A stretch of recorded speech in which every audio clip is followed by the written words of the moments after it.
Hey everyone, I'm Matthew. And I'm Ileana. Welcome to the Armory. This is a place where believers can be encouraged to live for Jesus and make disciples. We want to provide an arsenal of resources that help Christians to be bold in their faith. Our hope is that through this podcast, people will learn to love God's Word and abide in Christ. Thanks for joining.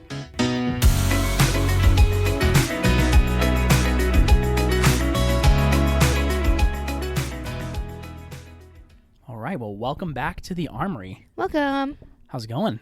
Going good. Hey, we've recorded multiple episodes in a row on time. Good job. We're rolling. We are doing good. We were just sitting down talking about the future of the podcast.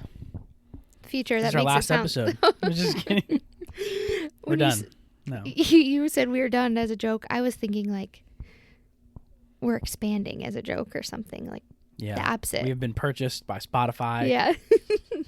And now we will be seen by We have thousands. dozens more people. I was going to say we have thousands of listeners, but that's probably not far off from what we actually do have. It's pretty far off. Just kidding. Oh, we got a couple. We got a few out there.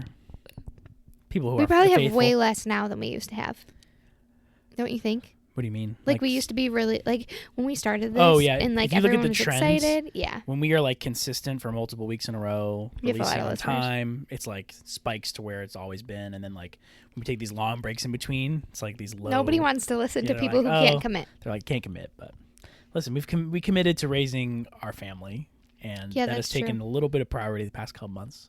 But That's now we're true. definitely in a rhythm. I mean, we're at our office right now. You're back at work. Yeah, that helps Couple days a my week, brain be in a rhythm. It is kind of nice. Well, we'll see. Maybe I'll get home today and it was a disaster, and then I won't feel like it's a rhythm being at work. It's a rhythm of disaster. But you actually said this, and maybe some wives would find this like hard to hear, but I was like, oh yeah, that's encouraging. You said there's nothing you could do at home to make sure they have a good day today. Yeah, Is that what you said or I something? did. Like that? And I was This is like, where oh you and I are yeah, a little you're right. different. I can't. Generally speaking, I am way less stressed than you. Oh, for sure.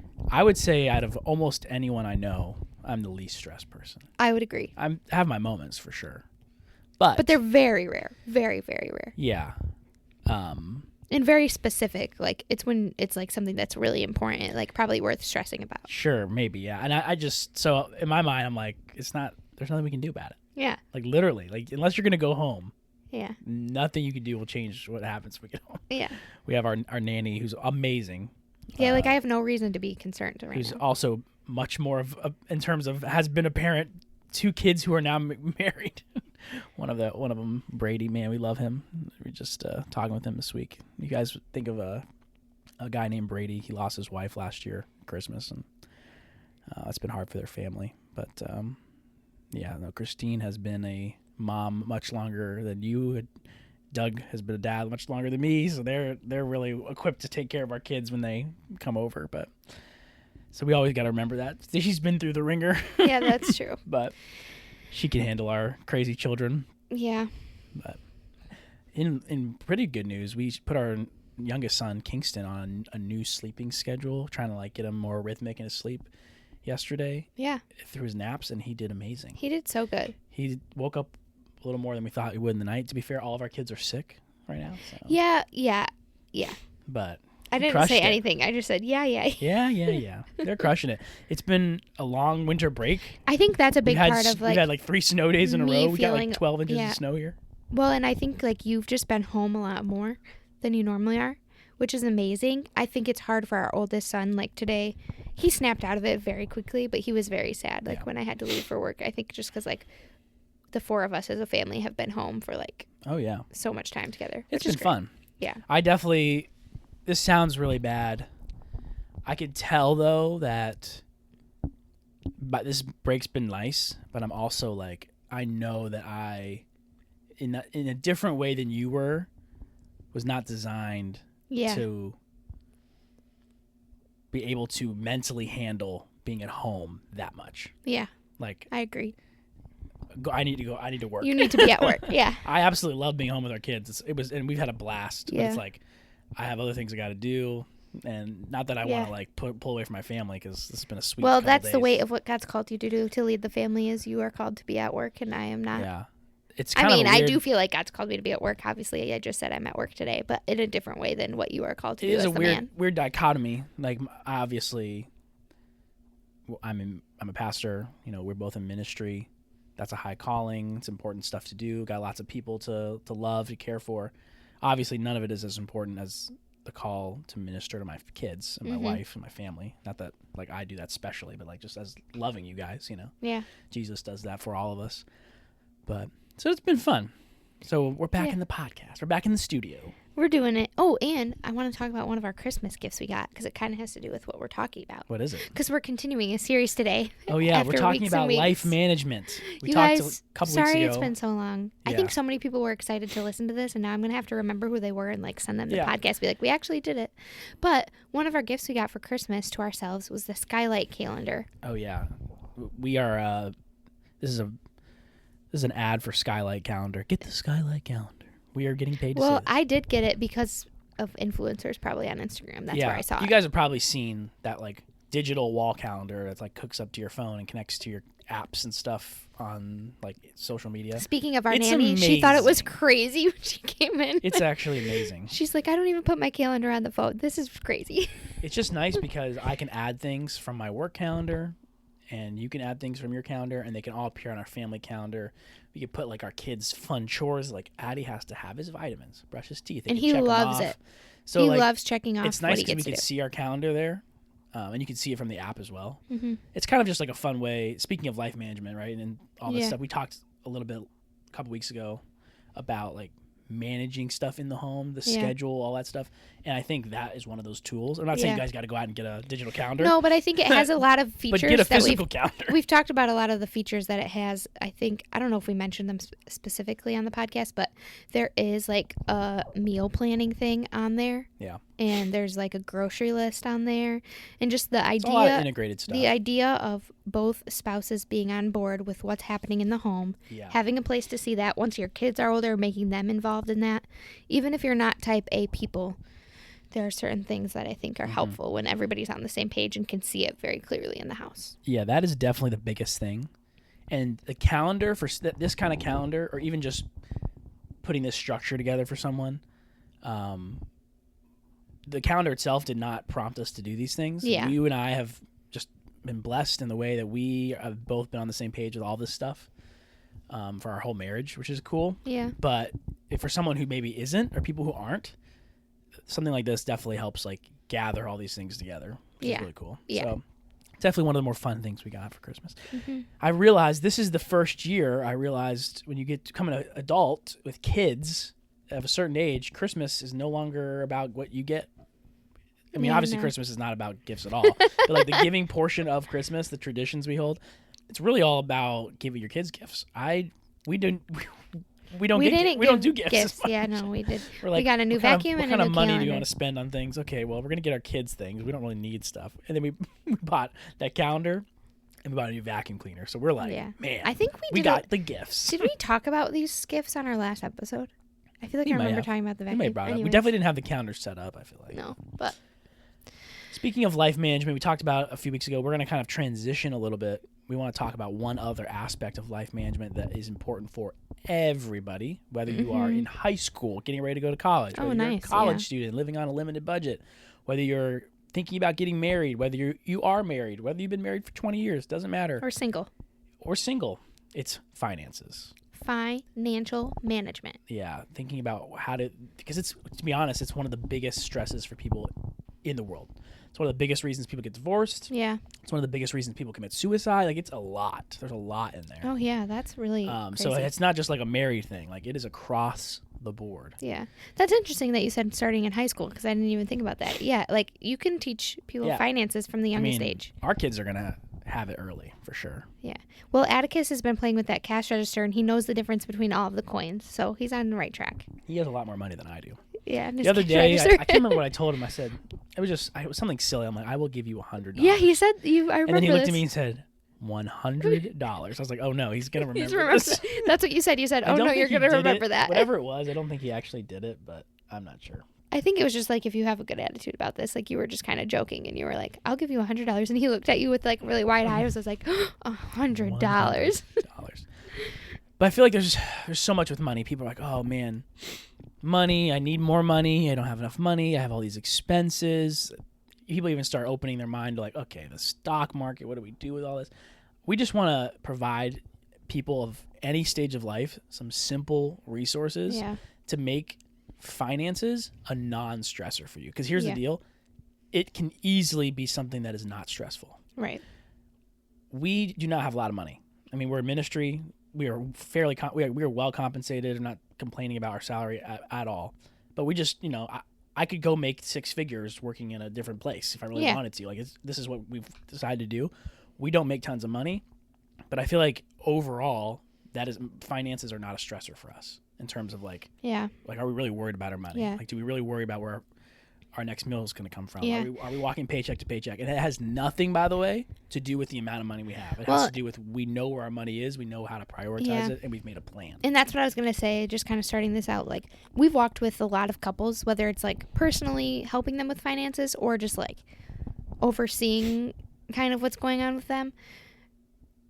Relatively to those couples, I would say we definitely make less money than they do, and we're not having issues. You've never counseled people financially that make more money and less money than us. Yeah, that's what I'm saying. So like, you're the poorest. The fact that I kind of want to reiterate what you just said, basically, of like, this doesn't have to do with how much money you have been given from the Lord. Like, we are all called to steward it, but once we get into this idea of like, well, I don't want to look and see what my bank account's at, or I know I don't make enough money. Like, we kind of have to get out of this frame set. That's not what I want to say. We have to get out of this mindset in order to start talking about your financial management. Like, you have to just start with where you're at. Everybody's going to be at a different place. This idea of like, oh, well, if I don't look at it, then it's not going to exist. Like, you're not doing yourself any favors by not looking at your bank account. Yeah, it is what it is. Yeah. Like, that's just the reality. Yeah. And so I think what we're about to talk about, maybe it means something different to that kid in high school who's getting ready to go to college that doesn't have any issues with money right now. They don't have any expenses. But all the principles still apply to the people who have 3 kids, 2 car payments, a mortgage, and $20,000 in student loans. Like, it all connects. Yeah. Oh my goodness, I forgot. We just had loans when we got married and paid off all those. That's crazy. That was a big blessing. We were just talking about, I think it's Dave Ramsey. It says, live like no one else so you can live like no one else. Mm-hmm. We spent the first year of our marriage, and we just we didn't eat out a lot. We ate out once a week after church. It was like our intentional date out. It was fun. We didn't go do all these extra stuff that we didn't have to. We never felt like we were missing out on things, but we were just like, let's go hard at our $20,000-ish of student loans that we had. That was all the debt we had. We didn't have any car payments or anything like that, and we just crushed it in a year. And now it's awesome. We don't have to we don't have to deal with those things. Yeah. Wow. That's crazy. I've totally forgot about that. Me too. So I think thinking through all this, the first thing you have to do, whether you're thinking about, again, what does it look like to be in college, if you have to pay for your own college, or if you need to get a job, or if you just want to save money during that time, or if you're getting ready to get married and you have different things, you want to have a certain amount of financial stability, or maybe you are married, maybe you have kids, and you're just trying to get a hold of your finances. I think the biggest thing everyone has to have, and you started it out by talking about opening the bank account, is you have to have a budget. Yeah. You must know where your money's coming from, where it's going. Yeah. And then, because without that, you have no idea what you're doing. I mean, the reality is, and I could probably say this almost with 100% confidence, unless you have a really, really solid grasp on your finances, every single person spends way more money than they think they do. Oh, for sure. Yeah. And that's just the reality. Yeah.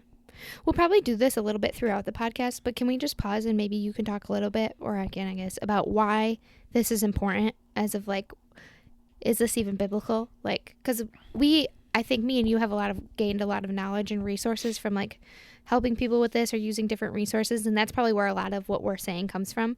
But I don't want people to think it's like, oh, this is just our opinion. Like, this is important. And this does. Yeah. We do see this in the Bible. Yeah. Where do we see that? I mean, I think the biggest place we see it is all throughout the New Testament. We talk about stewardship. Yeah. I mean, this is a stewardship issue, right? Mm-hmm.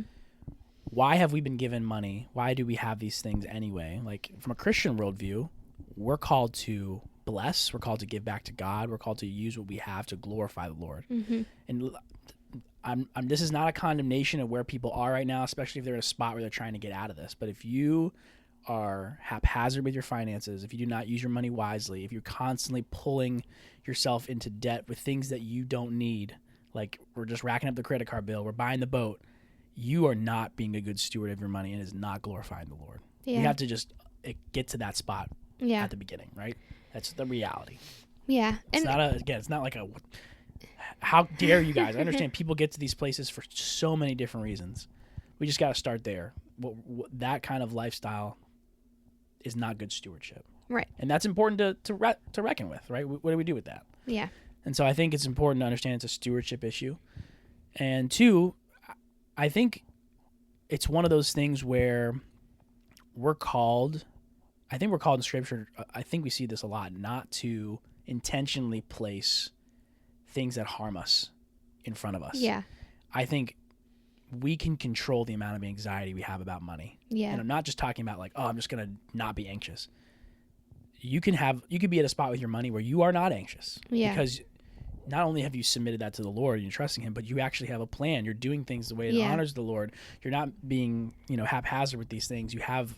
It's all together, and again, that has nothing to do with the amount of money you have. It just has to do with, do you know what the money is, where it's coming from, how it all works? And I think part of that, again, goes back to budget. Yeah. And so I think exactly, like, this all has to do with our stewardship. And like you said, when you're trusting in the Lord and when you do have a plan, there are really, like, I see the fruit of this in our lives. Like, we've said I'm a very anxious person naturally, so how do I combat that? Like, with God's word and all of these things. But I think even like this morning, really real application of this, where we were looking at, can we do this certain trip this year?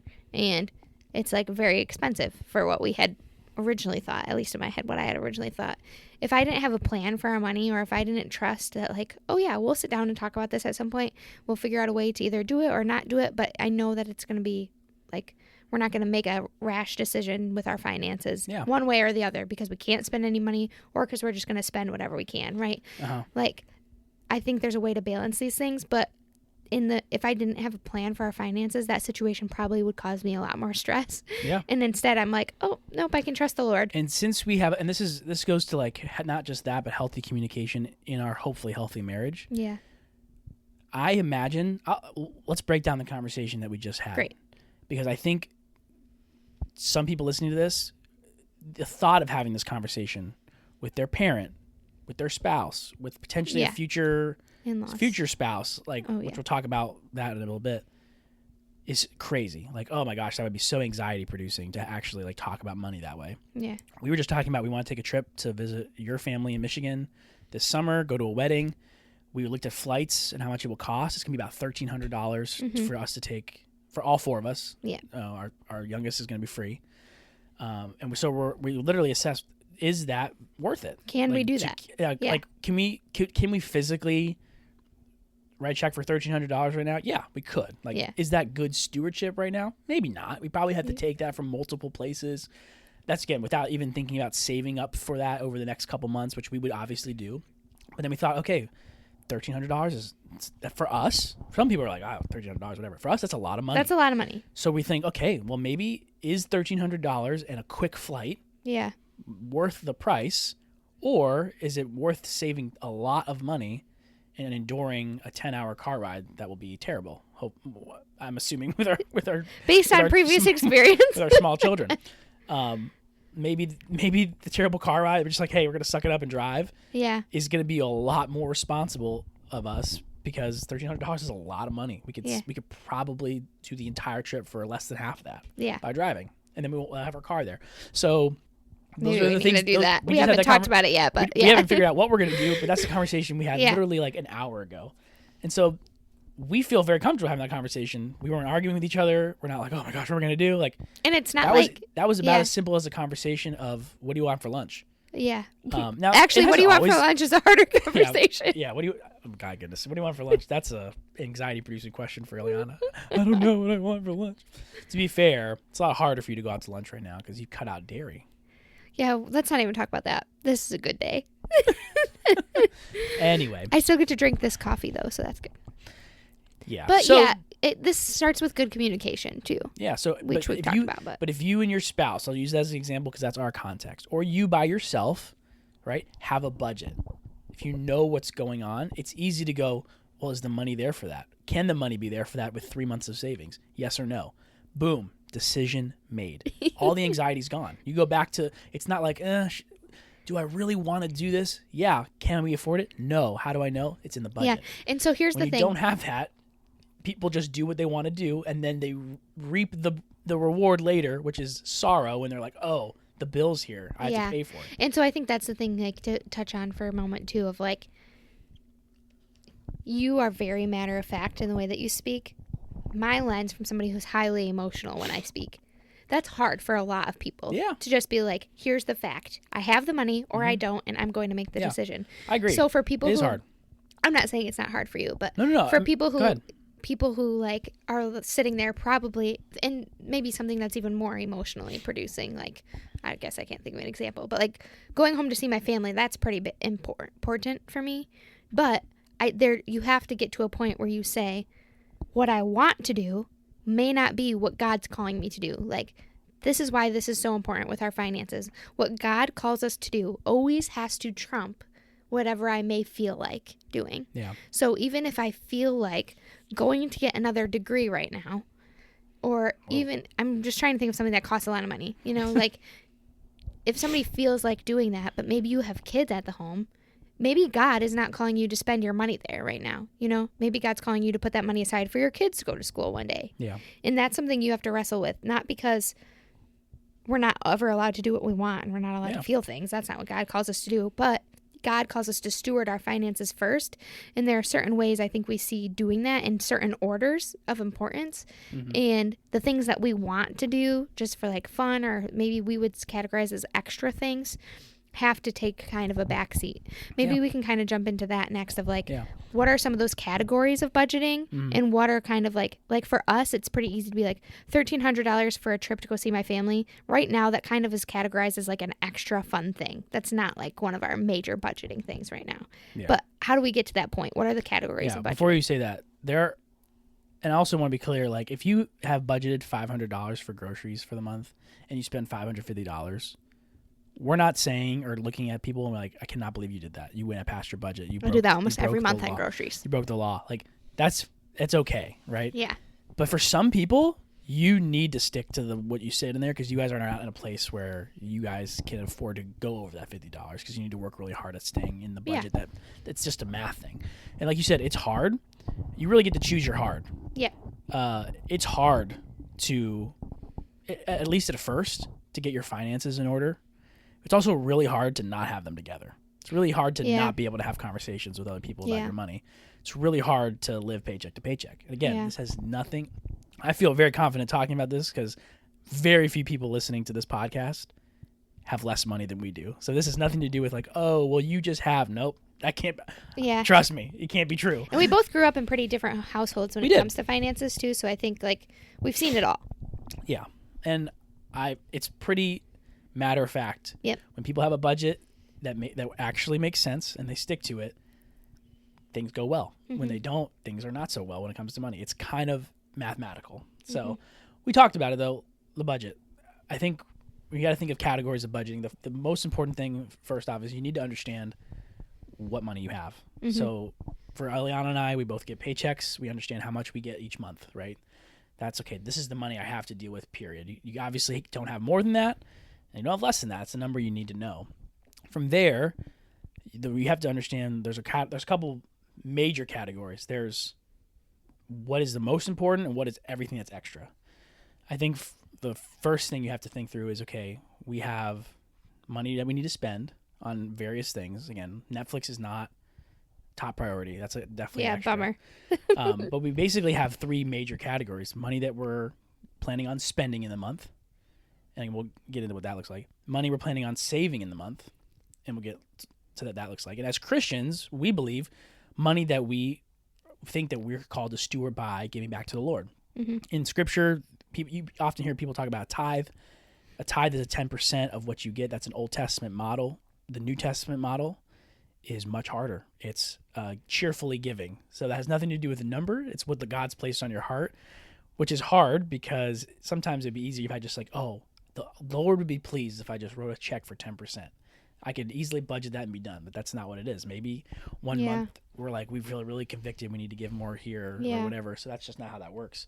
So as Christians, I think those are the categories we operate in. We have money we spend, we have money we save, we have money we give. Yep. For us, we believe that giving is primarily to the local church. Yeah.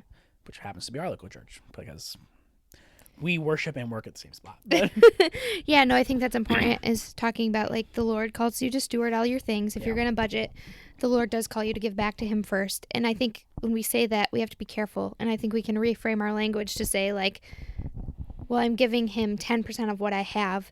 Really, you're giving him, we're using, let's just use 10%. It could be more than that or less than that or whatever. And 10%, by the way, if you're just trying to get a grasp on the idea of giving, it's not a bad place to start. Yeah.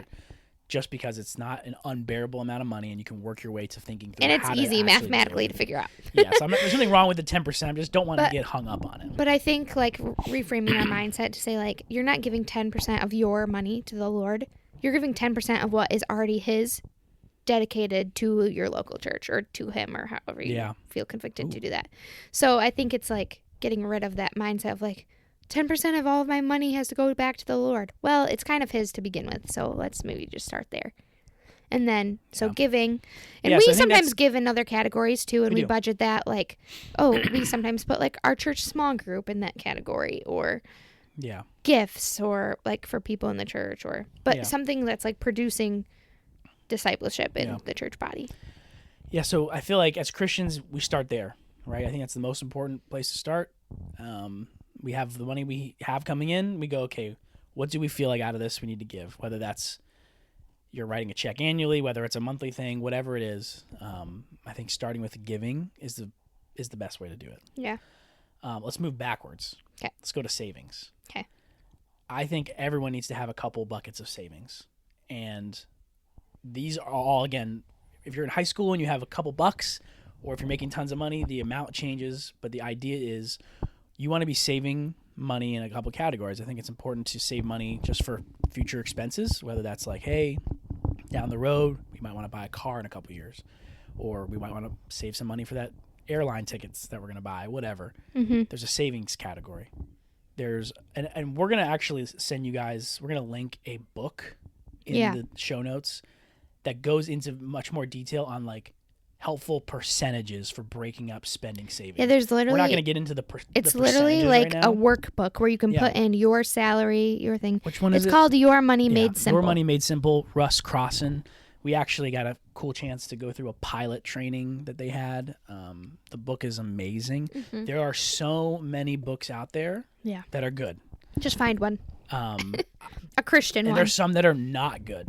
Yeah, I would recommend this one to anyone. Yeah. It's not very big. It's very simple. It's very easy to stick with. They have tools in there to help. So saving, you want to have some kind of category of, again, we work through the percentages later, right?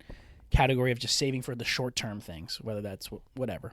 I think there's a long-term savings category that you want to start working through. This is probably, if you have a lot of debt, not the highest priority. Yeah. But it's something you want to get, even if it's a couple bucks a month to get it started. Thinking through when I'm 65, when I'm 70, and I can take all that money back out in the future without getting taxed on it. You know, having some money saved. I think also like kids' education maybe could be considered long term. Yeah. I guess for us. And so like we have, again, the book's going to describe these kind of accounts, right? Like we have like a Roth IRA, which is basically a long-term retirement account. Money goes into it. We don't touch it. It grows exponentially by the time we're 65. Mm-hmm. We also have what's called a 529, which again, I don't want to get caught up in all these little things, but that's education funds for our kids. So we start putting into it now. Our parents have put into it, which has been a really nice blessing. By the time our kids are of age, if they want to go to school, they have money for college. Mm-hmm. Like you could start small, you can grow. Again, these are if they decide not to go to college, it transfers to somebody else in the family. You can even use it yourself. If our kids don't go to college, you want to get a degree, you can use that money. You'd be more likely to go back and get a degree, but but anyway, there's that kind of level of savings, retirement, thinking of the future. And then I think the biggest thing, and this is the thing I would do the quickest for anyone who doesn't have it in the savings category, is an emergency fund. Yeah. Life is unpredictable. We don't know what's going to happen, whether that's your air conditioning breaks, all the tires pop when you're driving down the road, whatever it is. You get let go at your job. You get let go at your job. My recommendation is to have 4 to 5 months of living expenses saved. Now, living expenses doesn't mean you keep all. If you lose your job and you need to live off your emergency fund for 5 months, that doesn't mean you've incorporated all your subscriptions, your Amazon Prime subscription, all of your streaming subscriptions, your Audible account, like all these different things that are unnecessary. Like maybe our date budget that we have is a little. We pull it back a little bit. Yeah. Our coffee budget where we go out to get coffee, 0. Like we'll make coffee at home, things like that. The bare bones. What do I need to live? 4 to 5 months is really helpful. Mm-hmm. Again, you can't know what 4 to 5 months of expenses are though until you start building out the budget. So that's kind of comes back to all that. Nice. For some people, it's nice. Like if you can put $1,000 in a bank account and just leave it there, that's a good way to start. Add a little bit each month until it builds up to a comfortable amount, and then stop adding to it. It's only there for emergencies. You could take it back out. You could put it back. Yeah. So that's kind of where those are the big savings categories. I feel like you want to have short-term savings. Eventually, you want to make your way up to that long-term retirement savings. But first and foremost, you want to have that basic emergency fund. And then, so what's next? Spending. Talked about giving, talked about saving, spending. And this is the rounding out of the budget. Again, there's a lot more details. There's all the percentages. I would encourage you to find a book. I would get the Your Money Made Simple one. We'll link it in there. It will go into that. We don't have time to do that today. We, though, in our budget, so can I talk for a little bit? While you're talking, I'm going to literally pull up our budget so we can talk about what's in there. Great.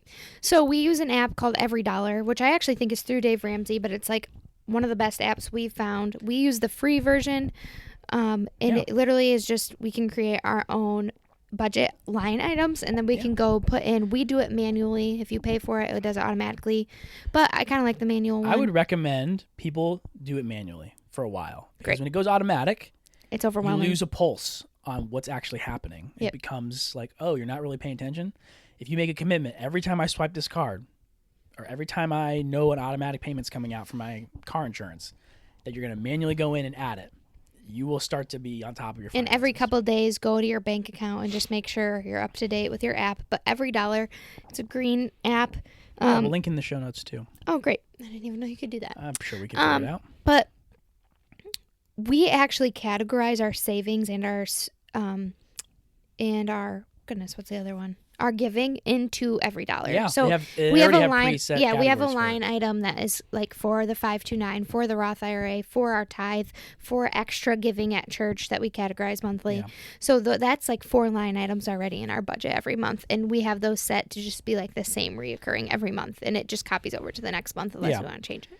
Yeah, so every month it copies the last month over. We make little edits here and there. Like we spent a lot more money on. We're not going to spend a lot of money on gifts in January like we did in Christmas, so like that gets out of there. So I'll just go through what it looks like on EveryDollar, right? The first category is income, and we get 4 paychecks a month between us. So I get 2 a month and you get 2 a month, so those are all in there. And that kind of becomes the amount you have to spend. And that's including giving and saving and all that. The next category in EveryDollar, funny enough, it's the first category, is giving. It's giving, saving, spending. Yeah.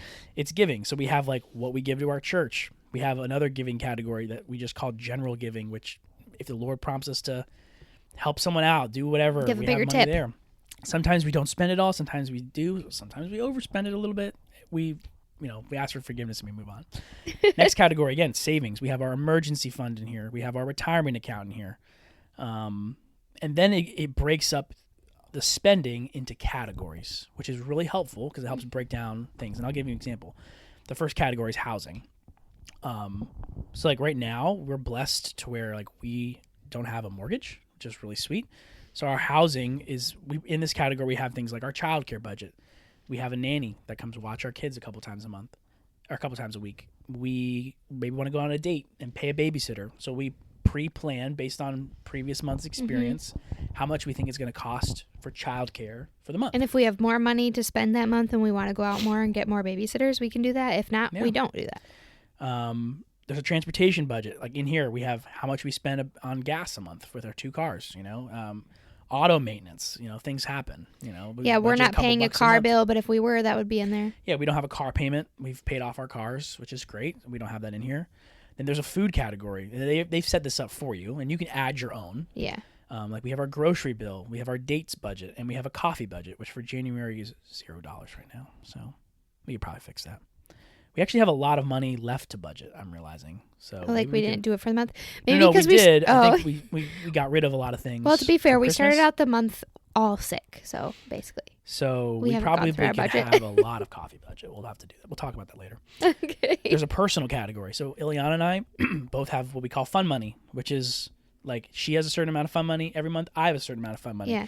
This isn't money that we would say we don't talk about, or like you do whatever you want with, don't say anything. Like it's just money that like, hey, if Ileana wants to spend $50 and get her nails done, great. Like that's her money for the month. We say that we have separate money for those categories more because it's all our money. So it's not like she has her own money, I have my own money. And so are we, well, maybe I'll wait till we finish going through the line items and then I have a few comments. Or are we pretty much done? Almost done. We have an unexpected category, which we just recently added. We put a certain amount of money that we just assume, hey, something might happen that's not necessarily emergency fund level that we just didn't think about. And so it's it's $100. So I'll just give you an example. $100, like, hey, it's built into our budget as a buffer. Yeah. There's a lifestyle category. Here's, by the way, all the things that we would immediately get rid of if we were trying to. Anything in the lifestyle category goes out the window. If we're trying to be serious about our debt, if we're living on our emergency fund, this is Spotify, Netflix, HBO. We have like a subscription for a game that our son likes to play, stuff like that. Working out. Yeah, well, that's in a different category. There's a health category. Well, I just mean like if you have a gym subscription, that's going out the window. Maybe when you get an emergency fund, maybe not. Maybe so, depending on what you're doing. We do have like a health category. There's a couple bucks in like for a medical thing, like if we need to go buy medicine.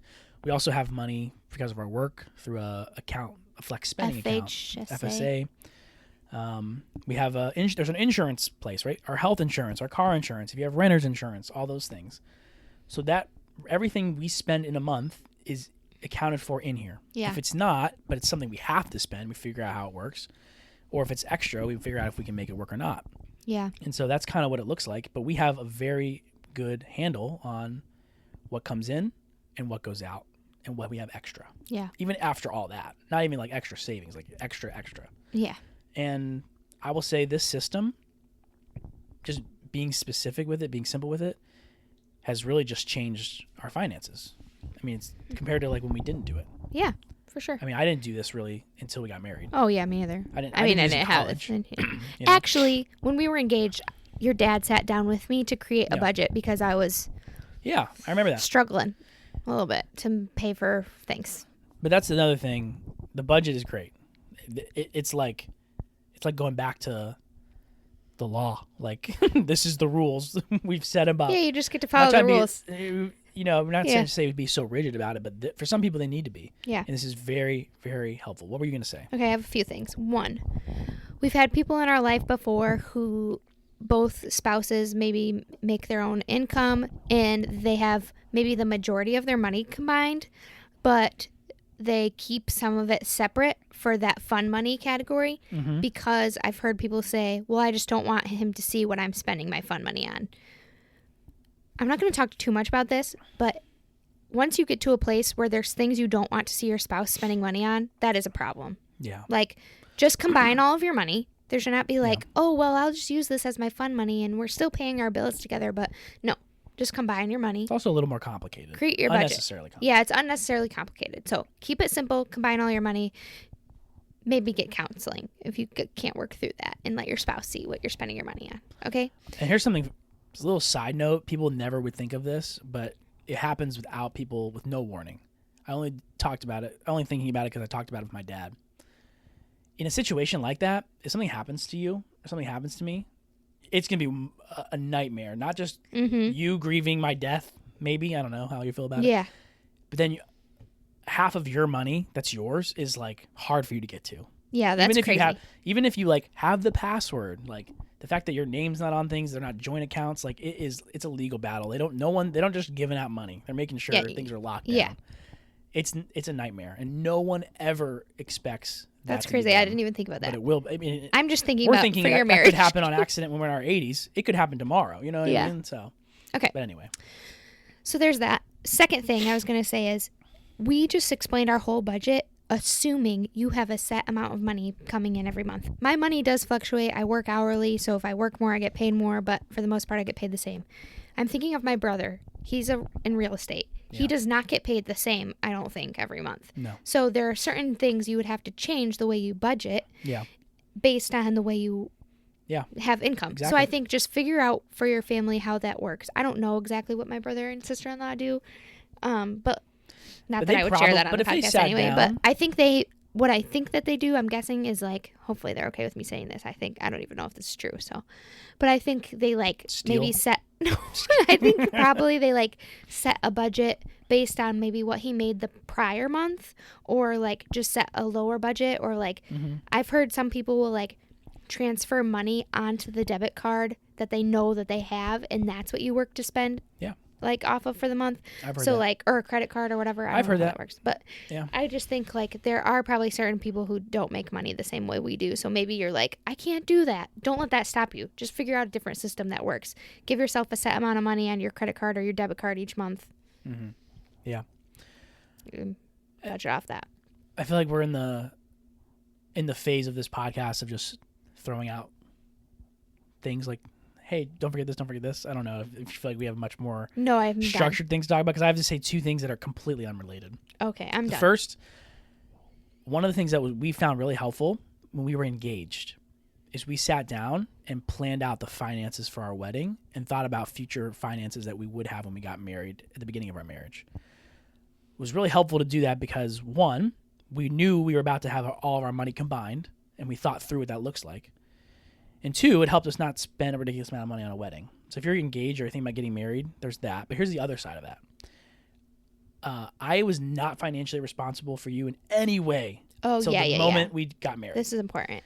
If you are engaged to someone, if you're dating someone, you are not financially responsible for them at all. If you want to be nice and like give them money, like that's whatever. But like that is not joint money, right? That is your money and your money alone. Like that's separate money. We created a wedding bank account that we both put our separate money into. Forgot about that. And we used a card to buy our wedding stuff. Oh my goodness, I forgot about that. That wasn't us sharing money. That was us putting money for the wedding from multiple that we both avenues. had access to. We both had access to into a card, and that became our bank bills for the wedding. And that became our bank account after, which was nice. It was an easy transition. Before then, though, that wasn't my money and your money. We weren't financially responsible. I wasn't responsible for you in terms of like leading you in the home. Like we weren't married. That's not a thing. I didn't get to Engagement choose is what just you did as much with your married money, what car as you single. bought. Yeah. Let's just be clear. Yeah. Biblically speaking. Say that again, because I was talking over you. Engagement is just as much married as single, biblically speaking. I understand the intentions there, but if you're in a modern day engagement, right? We can talk about what look like in Scripture, but in a modern day engagement, until you're married, you're not married. So it's important to understand that, because I think people like to jump the gun. We didn't start paying off. I don't think it matters. I don't think you care if I say this. Like the student loans we paid off were your student loans. Yeah, we've talked about that. We didn't start paying. We could have started paying them off while we were engaged. We were going to get married, right? Yeah. We thought like we're definitely going to get married. We didn't start paying them off until right after the honeymoon. Like we're like, okay, let's get to work. It wasn't my responsibility. Right. If I really had the money, I didn't have the money, but I would have said that was stupid. I wanted to be really nice, no, like let's just get rid of the debt. But it wasn't my deal with. So that's a non sequitur, because I know there's people who are getting married that listen to our podcast and they're excited. That's great. I think it's good to have conversations about money, because you're about to start sharing money, but it's still not your money together. Yeah. So the important thing to remember. I think that's it. The other thing I was going to say, I might be forgetting what it is now.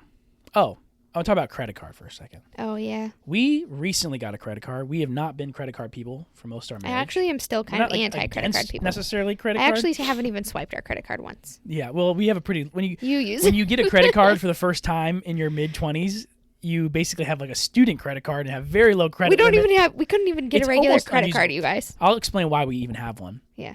But I'll say this. Most people in the world should not have a credit card. Yeah. It offers you no more benefit than a debit card. Let me be very clear. I don't care who you are and what you think you know. You are not gaming the system of points and cash back from major credit card companies. A casino always wins. Even if you think you just won money, like you're not winning, okay? MasterCard and Visa are not like, man, so-and-so is figuring out a way to get, they are winning this game, right? Yeah, the Southwest points, all these things. So that's why you have a credit card. The stupid reason to have a credit card. We'll just say that. The reason why we got one is because on multiple occasions we had an issue with our debit card where we were without it for a couple of days because they were investigating a fraud charge, And I wasn't as worried about myself. You had no way to spend money if you needed it. And when I we had weren't no together cash. for the day. We didn't have any cash, which we do now have some cash on hand because that was silly. So we wanted to have a way where if we needed to swipe something in an emergency until we could have our other money back, we have that. And I know people are screaming right now, well, you don't have a credit score, how you can get an apartment, how you can get a house? By the way, you don't need any of those things to get a house. It's a you myth. don't need any of those things in an apartment. It is a myth. Not true. Believe it or not, everyone could get an apartment, everyone could get a house, everyone could get a car without a credit score, which has only existed for a couple of years, by the way, like relatively speaking. You could still use the old system. It's called manual underwriting. I'm not trying to get on this soapbox of credit card. There's nothing wrong with it. The reason I'm even bringing it up at all, most people, I would say 99% of people, even if they have a budget, do not have the discipline to have a credit card. Yeah. If you find yourself having the discipline, that's not for me to assess. Great. Have at it. Use it wisely. We use it very rarely. I say that because if you're listening to this podcast and you're the person who's got the debt, you've got the things you got to get right. You got to figure out the budget. You're trying to work your way to financial freedom. Again, has nothing to do with the amount of money you have. The credit card is not your friend because that's something you can swipe without thinking about it till it's too late. And when you do have to think about it, you don't have all the money you need to put it back into the credit card. So we budget our credit card, by the way, you guys. That comes out of our budget. We don't have a separate budget for that. Every time I swipe my debit card, I go into the EveryDollar app and budget it. If I swipe the credit card, same thing. So the money is the money. Mm-hmm. I don't have to compare accounts. I'm just looking at our EveryDollar app. Do we have money for it? Do we not? Not everyone can do that. And so again, I know if we lost someone there, a couple people are like, I'm done. That's fine. I'm just saying it is not your friend. Yeah. It is not something that is mostly beneficial to you. Be smart with it. Mm-hmm. Again, there's nothing wrong with having it. I don't think there's nothing morally wrong with having a credit card. Someone probably is listening like, yes, there is. Stop. But I just don't think it's a wise tool for most people. Yeah. I'll get off my soapbox on the credit card. Good job. I let them leave that for the end so people didn't tune out at the beginning. That's funny. So, listen. Is this like an hour long? It is 46 minutes right now. Whoa. We barely scratched the surface on this. We wanted to set this up for you guys. Hopefully it piqued your interest enough to go, yes, I need a budget. There are simple tools out there. We'll link them in the show notes. There are resources like that book. We'll link those as well. Financial freedom. Again, this is part of life management that we've been talking about. Financial freedom is very accessible to everyone. Yeah. It's possible. You can do If you have the ability to listen to this podcast, you're clearly not like in the ditch, like living somewhere. Like you can do this. It's hard. If you have questions, if you want to talk about it, if you want like more resources, reach out to us. You can reach out to us on Instagram. If you know us personally, like we would love to talk to you guys about this. We have seen as you can tell, we have a lot to say about it. We do. And I think the reason why we have a lot to say about it is we have been blessed to have enough people in our life that made us take this seriously early on. Yeah, that's true. We reaped the benefit early on. Mm-hmm. We're still young in our marriage, and we already don't have to worry about this as an issue. Yeah. And so we've been able to help other couples get there as well. And so it's really rewarding to see other people find freedom where they thought there was nothing but despair. Yeah, it's nice. Yeah. So we always say this to encourage you. If it seems daunting, we'd love to talk to you. It is a hill to climb, but you could definitely get there. One thing at a time. And when you get to the top, I'm going to tell you right now, it is freeing. Yeah. It's very freeing. So you guys can send us your payment for this episode. No, I'm just kidding. If you have any, yeah, exactly. We send hate mail to our email. We don't check. Just kidding. But anyway, guys, this is something we want to talk about. We do believe it fits within our podcast. We were just talking about what's the mission of our podcast. We want to equip the saints for the spiritual war around us. If you're burdened by something like this, like it's just a tool of the enemy. Like letting money become something that has a foothold in your life in a negative way. So we wanted to talk about it. We think it's helpful for people. So listen, if you guys have questions, if you want to talk about this more, let us know. We would love to talk about this, whether it's on the podcast or individually with anyone. So yeah. Awesome. Well, we've taken up enough of your time. We'll see you guys in a few weeks. Bye.